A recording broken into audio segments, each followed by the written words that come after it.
नमस्कार। मैं डॉक्टर संतोष मीना, सह आचार्य, इतिहास विभाग, राजकीय कला महाविद्यालय कोटा।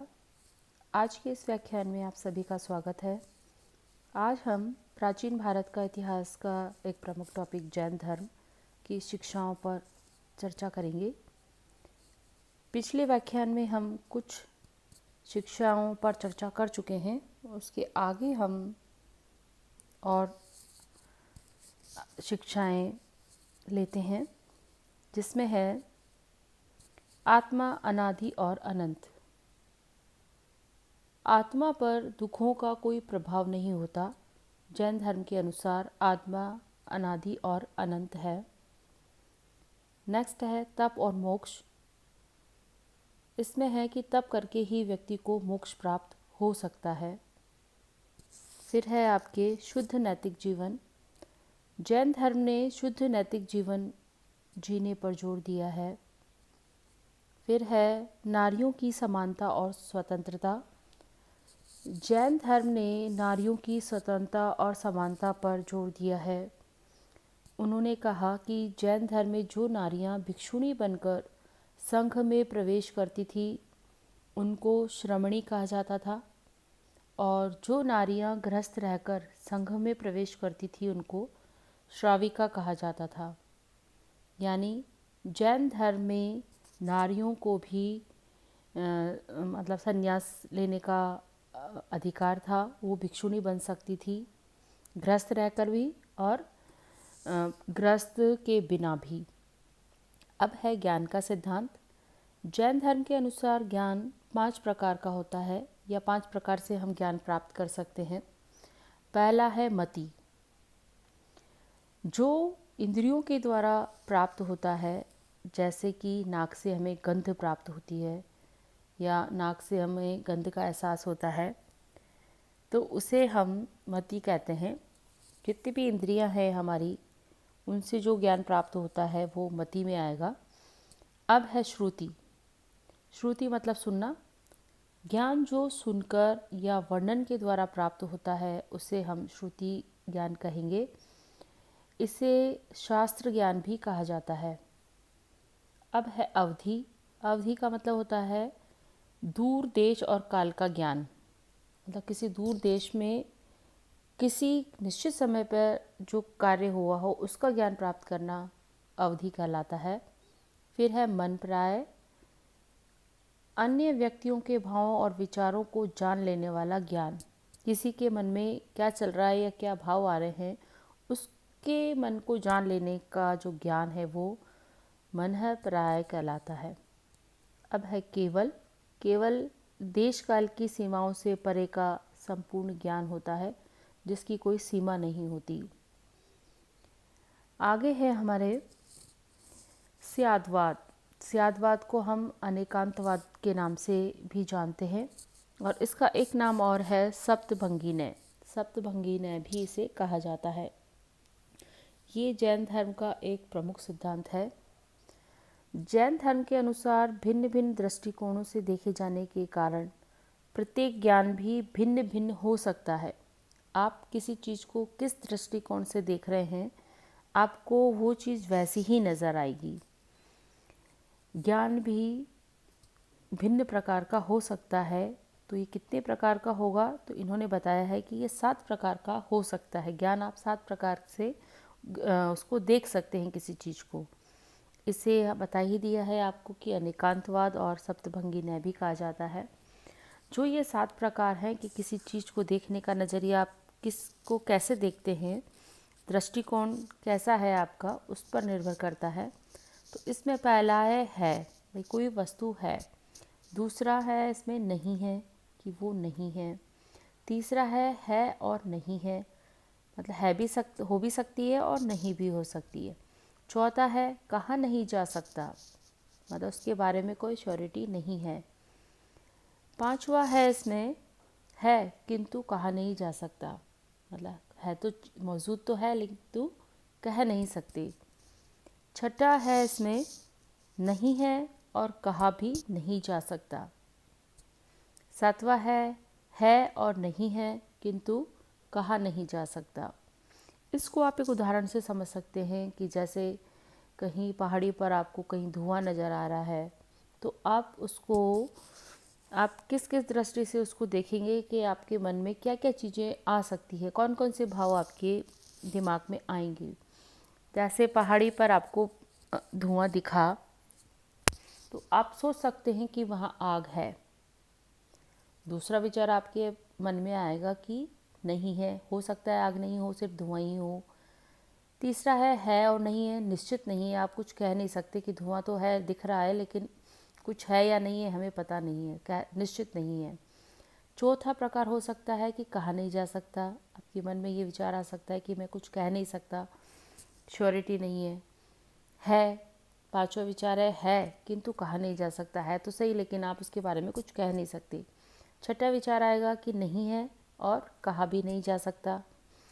सातवां विचार आएगा कि है या नहीं है किंतु कहा नहीं जा सकता, क्योंकि आप श्योर नहीं है, आपने देखा नहीं है उसको। तो इस प्रकार से किसी भी ज्ञान को प्राप्त करने की ये दृष्टिकोण है कि आप किन किन दृष्टिकोणों से या किन किन भिन्न भिन्न नज़रिए से उसको देख रहे हैं और कितनी प्रकार से आप उस चीज़ को देख सकते हैं। फिर है आपका अनेकात्मकवाद। जैन धर्म ने जिस प्रकार बताया कि जिस प्रकार जीव भिन्न भिन्न होते हैं, उसी प्रकार उनकी आत्माएं भी भिन्न भिन्न होती हैं।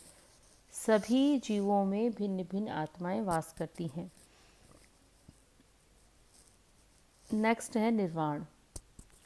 बौद्ध धर्म की बातें निर्वाण ही जैन धर्म का परम लक्ष्य है।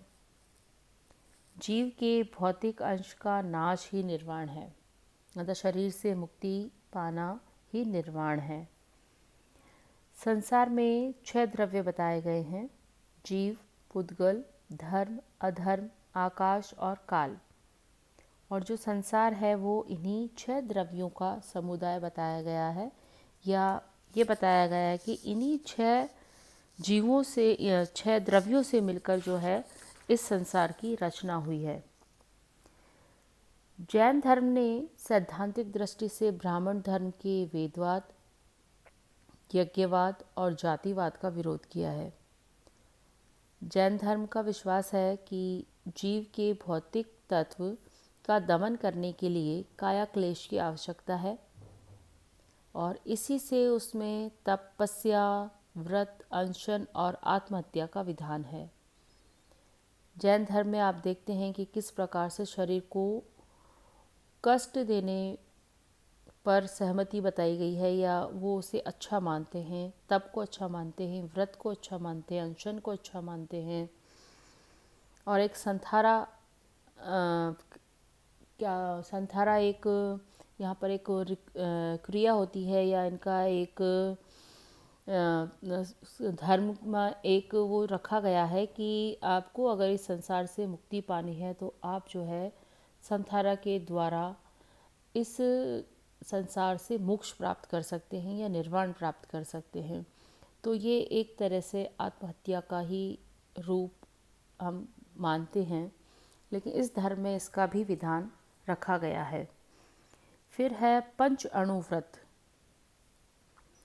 जिस प्रकार भिक्षुओं के लिए पंच महाव्रत है, उसी प्रकार गृहस्थों के लिए भी पंच अणुव्रत बनाए गए हैं, जिसमें महाव्रत जितनी कठोरता नहीं है।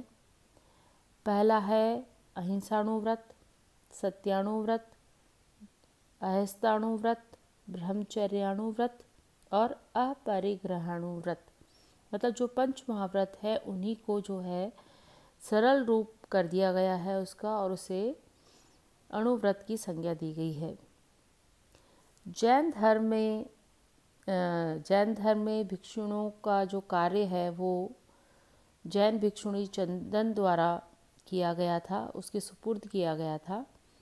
और जैन धर्म के अनुसार जो महावीर स्वामी हैं उन्होंने संसार में 3 प्रकार के मनुष्य बताए गए हैं। पहला है अव्रती, दूसरा अणुव्रती और तीसरा सर्वव्रती। अव्रती वे मनुष्य हैं जो हिंसा, परपीड़न आदि कुकर्मों में फंसे रहते हैं। अणुव्रती वो या उस तरह के इंसान हैं जो आंशिक रूप से हिंसादी दूषित कार्यों से विरत हो जाते हैं, मतलब आंशिक रूप से वो ऐसे रहते हैं। सर्वव्रती जो पूर्ण रूप से अनासक्त रहते हैं, उनको किसी के प्रति कोई आसक्ति नहीं रहती है। नेक्स्ट है आपके निष्क्रमण संस्कार। निष्क्रमण संस्कार का मतलब है कि जिस दिन मनुष्य संसार त्याग करता है उस दिन उसका निष्क्रमण संस्कार होता था, और उसके बाद जो है भिक्षु जीवन प्रारंभ होता था। तो गृहस्थ जीवन से भिक्षु जीवन का प्रारंभ जो है वो निष्क्रमण संस्कार कहलाता है। महावीर स्वामी के जीवन काल में मुख्यतः मगध और अंग में विशेष प्रचलित था। जीवन काल मुख्यतः वहीं बीता है इनका। अब है जीव और आजीव। जीव और आजीव के बारे में जैन धर्म में कहा गया है कि इन दोनों से मिलकर ही ये जगत बना है, इसलिए वह अनादि और अनंत है। उनका कर्ता भी कोई नहीं है। जीव ही आत्मा है और दोनों एक ही तत्व हैं। जीव चैतन्य द्रव्य है और अजीव चैतन्य रहित है। जीव का विस्तार शरीर के अनुसार होता है। उसका कार्य होता है सुख दुख, संदेह, ज्ञान आदि का अनुभव करना। जीव अजीव के ढांचे यानी शरीर में रहता है। मतलब जीव आत्मा समझ सकते हैं आप कि आत्मा है, और वो अजीव जो यानी शरीर है, बिना आत्मा के शरीर में कोई जान नहीं रहेगी, इसलिए अजीव कहा गया है कि उसमें रहता है। अजीव अवस्था जड़ पदार्थ को पुद्गल कहते हैं। जो अजीव अवस्था है जिसमें कोई जान नहीं है उसे पुद्गल कहा गया है। पुद्गल उस वस्तु को कहते हैं जिसे जोड़कर बड़ा किया जा सके अथवा तोड़कर छोटा किया जा सके। इसके सबसे छोटे भाग परमाणुओं के मिलने से ही इस संसार के विभिन्न रूप बनते हैं, जिनके 5 गुण बताए गए हैं: स्पर्श, रस, गंध, वर्ण और शब्द। जीव और अजीव के संबंध का माध्यम कर्म है। मतलब जैन धर्म में कर्म के सिद्धांत को माना है। पुद्गल ही कर्म है जो जीव को घेरे रहता है। जिस प्रकार धातु मिट्टी में मिली रहती है, उसी प्रकार जीव इस कर्म नाम के बारीक मैटर से सना रहता है। कर्म के अनुसार रूप, रंग, रस एवं गंध होते हैं, जिसे लैस्या कहा जाता है या लैस्या कह सकते हैं। इनसे पृथक होना अर्थात पुद्गल से पृथक होना कर्म के बंधनों को तोड़ना है। बंधन को तोड़ने का अर्थ है जन्म मरण और पुनर्जन्म के चक्र से मुक्त होना, और इसे हम मोक्ष कहते हैं। मतलब कर्म के अनुसार आपको रूप, रंग, रस, गंध मिलते हैं, और अगर आप इस बंधन को तोड़ देते हैं तो आप मोक्ष प्राप्त कर सकते हैं। नेक्स्ट सिद्धांत है इसका बंध और मुक्ति। बंध के कारण होते हैं राग और द्वेष, और यही जीव में आसक्ति या कामना का दुर्भाव भी पैदा करते हैं, और जीव अपना विवेक जो है वो खो बैठता है। इन्हीं के कारण जो है व्यक्ति दुखी भी रहता है। फिर है शील व्रत। 5 शील व्रत बताए गए हैं इन्होंने जैन धर्म के अनुसार। पहला है दिग्व्रत, अपनी क्रियाओं को कुछ विशिष्ट दिशाओं में सीमित करना दिग्व्रत कहलाता है। दूसरा है देशव्रत, अपना कार्य कुछ विशिष्ट देशों तक सीमित रखना देशव्रत है।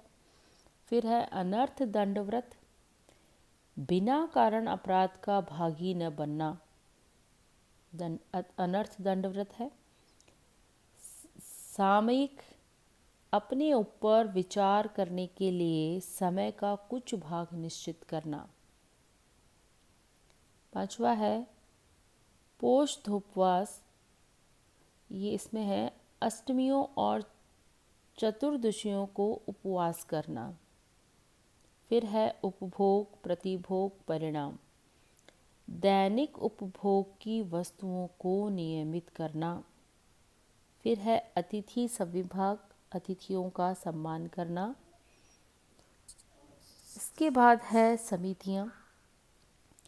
जैन धर्म के अनुसार 5 समितियाँ बताई गई है। ईर्ष्या समिति, चलते फिरते समय सावधानी रखना ताकि जीवों को नष्ट न हो। दूसरा है भाषा समिति, सावधानी से बोलना ताकि मनुष्य को ठेस न पहुँचे। ऐषणा समिति, खाना खाते समय सावधानी रखना ताकि कोई जीव न मरे। फिर है आदार निक्षेप समिति, वस्तुओं को उठाते और रखते समय सावधानी रखना ताकि दूसरों को कष्ट न हो। फिर है उत्सर्ग समिति, नित्य कर्मों का निष्पादन सावधानी से करना ताकि कोई जीव को कष्ट न हो, वो मरे नहीं। तो इस प्रकार से ये 5 समितियां हैं। तो इस प्रकार से हमारे जैन धर्म की शिक्षाएं समाप्त हुई और अगले व्याख्यान में हम जैन धर्म के बचे हुए भाग का व्याख्यान करेंगे, उस पर चर्चा करेंगे। जैन साहित्य और जैन धर्म में किस प्रकार से विभाजन हुआ और जैन धर्म के प्रचार प्रसार के लिए क्या क्या किया गया, ये हम उसमें देखेंगे। और भारतीय संस्कृति को जैन धर्म